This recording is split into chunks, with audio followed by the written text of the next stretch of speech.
E você viu aqui no Olhar Digital News que a próxima semana será de altas temperaturas pelo Brasil. Em algumas regiões, as máximas passarão dos 40 graus. E para falar um pouquinho mais sobre esse assunto, vamos receber agora ao vivo a meteorologista da Climatempo, Josélia Pegorim. Vamos lá? Deixa eu colocá-la aqui na tela para a gente saber sobre essa próxima semana. Vamos lá. Bem-vinda. Tudo bom, Marisa? Boa noite a todos. Josélia, nós já falamos aqui um pouquinho sobre temperaturas, porém, qual é a previsão para os próximos dias e também quais as regiões que serão mais afetadas por esse calorão que está chegando? Olha, então, essa onda de calor é a quarta que o Brasil vai viver, tá? E ela deve ser mais forte do que a que tivemos até em setembro. A onda de calor de outubro, ela foi mais restrita e atingiu mais fortemente a região centro-oeste do país. Agora a gente tem uma situação de uma onda de calor mais extensa sobre o país, então abrangendo mais áreas e também mais forte. Por que essa expectativa de ser mais forte? Primeiro, por causa da época do ano, né? Agora, nós já estamos em novembro. Então, se você lembrar que o sol de novembro, ele já começa a ter uma incidência mais forte sobre o hemisfério sul do que o sol de setembro, né? E o sol de outubro também. Então, você tem quando essa onda de calor... Aliás, Marisa, deixa eu só esclarecer um pouquinho, porque, assim, qualquer onda de calor, essas do hemisfério norte também, tudo isso que a gente viu por aí até agora, esse ano, as ondas de calor, elas são causadas por bloqueios atmosféricos, que são gerados, esses bloqueios são feitos por grandes sistemas de alta pressão atmosférica. Em todo lugar é assim mesmo. Tá? Então, esses sistemas de alta pressão, eles ficam estacionados por vários dias numa determinada área. E por que gera o calor, né? Bom, quando você tem um sistema de alta pressão, você tem uma redução natural, tá, dos níveis de umidade. Então, isso reduz a nebulosidade, porque você tem menos umidade, e reduz também a chance de você formar, por exemplo, grandes nuvens.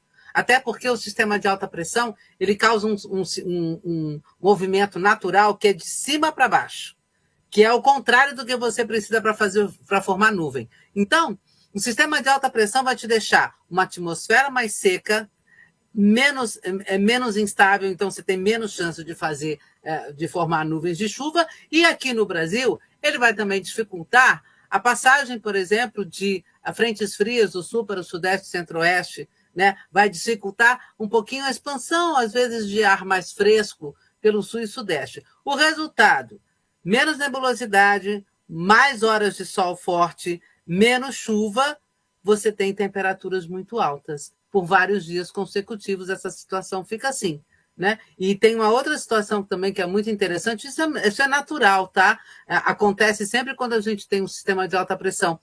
Você tem uma compressão do ar, sabe? O ar que fica pertinho da superfície, ele fica comprimido mesmo, então ele esquenta. É uma coisa de comprimir molécula, sabe? Fica todo mundo vibrando mais, então esquenta. Então é todo um conjunto de coisas que faz com que você tenha temperaturas mais altas. E aí esse sistema de alta pressão está começando a ganhar força em cima do Brasil e deve persistir aí nesta próxima semana em cima do Brasil. Então, assim, realmente a gente está esperando temperaturas muito elevadas. Em algumas áreas, a gente tem que acompanhar isso dia a dia, porque a temperatura assim, depende muito de como está a nebulosidade, se choveu, se não choveu, mas a ideia é de temperaturas, assim, por exemplo, entre 41 e até 45 graus, tá? Em áreas do Centro-Oeste, por exemplo. Muitas áreas do Centro-Oeste devem registrar nem a 40, não, é 41, 42, 43. Tá? Você pode ter. No caso do estado de São Paulo, nós estamos falando de temperaturas de 40 a 42 graus. Né? E, então, assim, temperaturas em torno de 40 podem dar também em algumas áreas na parte mais a norte do Paraná, Minas Gerais também, na parte oeste e norte, oeste da Bahia, interior do Maranhão, do Piauí, no Tocantins, algumas áreas, talvez, assim, de Rondônia também podem passar um pouquinho dos 40.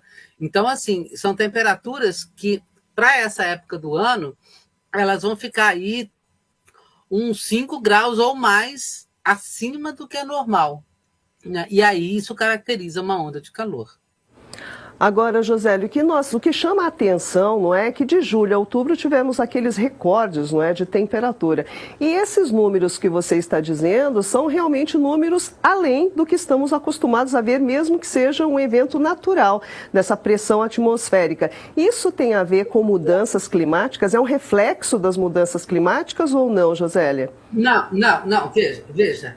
Sistemas de alta pressão atmosférica, você tem o ano inteiro, o tempo todo, eles se deslocam para lá, para cá, entendeu? E tem alguns sistemas de alta pressão que são, digamos assim, permanentes. E são esses permanentes que às vezes se deslocam da sua posição normal e acabam gerando esses bloqueios, tá? Mas assim, ondas de calor no Brasil durante a primavera são bastante comuns, bastante. Quase todo ano a gente tem uma, tá? A mais recente, mais intensa que a gente teve foi a de 2020. A onda de calor da primavera de 2020, ela estabeleceu assim, um novo padrão de recorde de calor no Brasil. Antes da onda de calor de 2020, as nossas maiores temperaturas eram ali 43 e alguma coisa, tá? Aí, depois dessa onda de calor, havia um número só, que era 44, era 44,7 na região de Bom Jesus do Piauí, né? Depois da onda de calor da primavera de 2020, o patamar mínimo é 44. Se você não chegou a 44, sinto muito, meu caro, mas você não está entre as maiores temperaturas do Brasil. E dessa onda de calor de 2020, a gente estabeleceu 44,8 graus em Nova Maringá, foi nos dias 4 e 5 de novembro de 2020. Esta é oficialmente a maior temperatura. Então, nessa onda de calor agora, assim, eu digo assim, maior temperatura registrada oficialmente por termômetros corretamente instalados pelo Instituto Nacional de Meteorologia. A gente está falando em mais de 100 anos de medição. Tá? Então, agora, a gente tem a chance de talvez bater esse recorde, né? Nesse fim de semana, por exemplo, nós poderemos ter 37 graus na cidade de São Paulo, que se qualquer temperatura entre 36,6 e 37 vai estabelecer um novo recorde de calor para esse ano na cidade de São Paulo, a maior temperatura para um dia de novembro, e aí nós estamos falando em 80 anos, que é desde 1943, e se nós chegarmos aí também a esse valor aí de talvez 37 ou 36,6, 36, qualquer coisa entre 36,6 e 37 estará entre as maiores temperaturas na cidade de São Paulo. Tá? Agora, o que a gente talvez não possa esquecer, o que a gente, esse ano em particular, assim, o que me chama muita atenção, Marisa, não é essa onda de calor especificamente. É o fato de você ter tido uma onda de calor em agosto, uma onda de calor em setembro, uma onda de calor em outubro, agora está tendo... E assim, ondas de calor tecnicamente qualificadas. A gente não está falando de 2 dias num pedacinho do país que vai dar um calorão. Não, eu estou falando numa grande área do país com temperaturas muito altas, né? Fora que a gente teve o julho mais quente no país. Tá? Aí sim a gente vai botar a coisa e falar, não, peraí, tem alguma coisa errada acontecendo, né? A quarta onda de calor que a gente está tendo consecutiva. Aí a gente vai botar o ano de 2023, numa esfera completamente diferente do que a gente já vinha tendo até agora. Né? Quer dizer, nós estamos observando no ano de 2023 recordes sucessivos de temperatura da água do mar, da massa oceânica e da atmosfera. Né? Quer dizer, é todo mês. Bateu um recorde em julho, bateu um recorde na cor da Terra, até a temperatura mais alta aí, todo mês. Acabou de bater de novo outubro. Então, nesse sentido, quer dizer, essa sucessão de períodos tão mais quentes do que o normal, né? Quer dizer, tem a ver todo, sim, com essa atmosfera global muito quente e o El Niño, um El Niño de forte intensidade. Olha, esse ano de 2023, assim, é um ano realmente histórico, assim, para a meteorologia mundial, sabe? É muito impressionante tudo isso que a gente está vendo. Né? Eu trabalho com meteorologia há muito tempo, assim, e eu fico espantada, eu fico realmente espantada. Eu falei, caramba, né?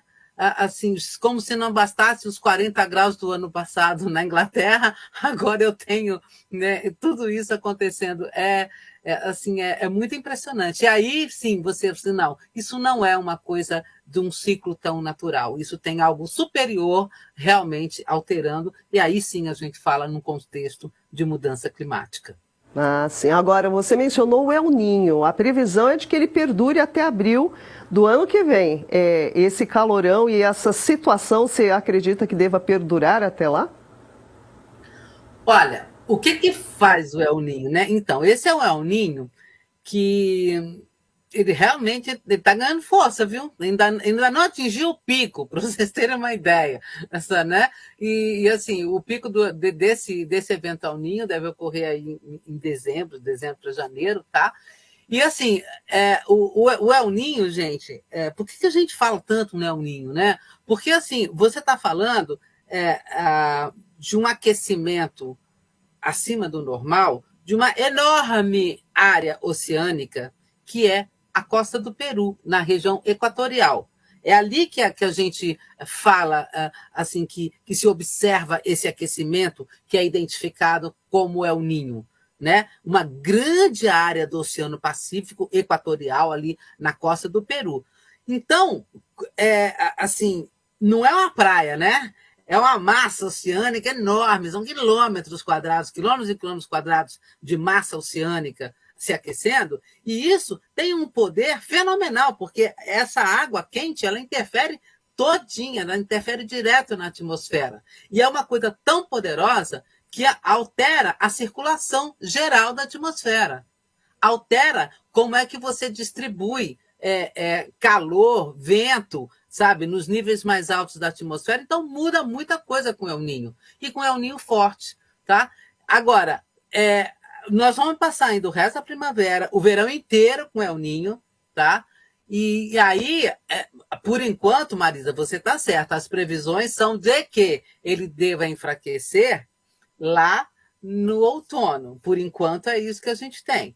Mas até ele enfraquecer, nós vamos ter muito trabalho ainda. Uma das coisas que o El Niño, que essa mudança na circulação de ventos em cima da América do Sul que o El Niño faz, é, por exemplo, dificultar a ocorrência no verão de um grande sistema importantíssimo para produzir chuva no Brasil, na época do verão, que é a zona de convergência do Atlântico Sul.